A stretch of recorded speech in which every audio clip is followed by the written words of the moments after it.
Plusieurs dirigeants d'Afrique de l'Ouest sont en concertation depuis ce matin à Ouagadougou avec des représentants des partis politiques et de la société civile du Mali. Rencontre pour installer un gouvernement d'union nationale apte à affronter la crise au nord, tenue par des groupes armés, surtout islamistes. Le président burkinabé Blaise Compaoré, médiateur pour la CEDEAO, le président Alassane Ouattara, président en exercice de la CEDEAO et 5 autres chefs d'État ont répondu présents au rendez-vous avec les forces vives du Mali. À Ouattara.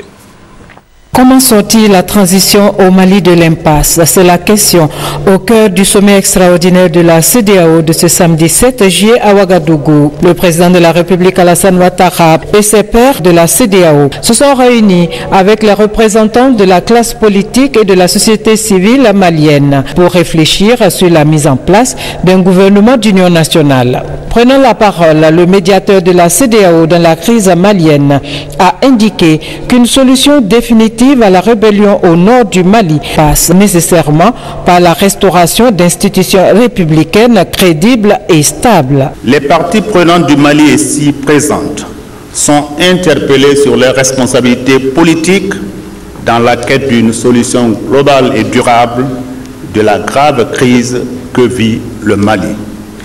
Les différentes contributions éclaireront les chefs d'État du groupe de contact dans les actions à engager pour conforter les assises du gouvernement et résoudre avec l'appui de la médiation et de la communauté internationale le problème sécuritaire et humanitaire de la partie septentrionale du Mali. Pour le président ivoirien Alassane Ouattara, président en exercice de la CEDEAO, cette rencontre est une opportunité pour engager des discussions approfondies avec la classe politique et la société civile malienne. Nous sommes tous conscients que nous ne pouvons tolérer la partition de ce pays frère qu'est le Mali. Nous ne pouvons pas non plus accepter de voir se développer à nos portes un terrorisme destructeur, un important trafic de drogue et un extrémisme inhumain.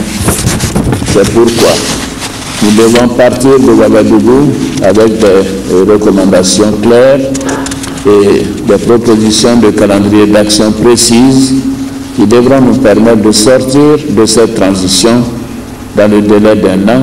Notons que le président par intérim du Mali, Dioncounda Traoré, n'a pas fait le déplacement de Ouagadougou pour des raisons de santé. Il s'est fait représenter par la ministre des Maliens de l'étranger et de l'intégration africaine.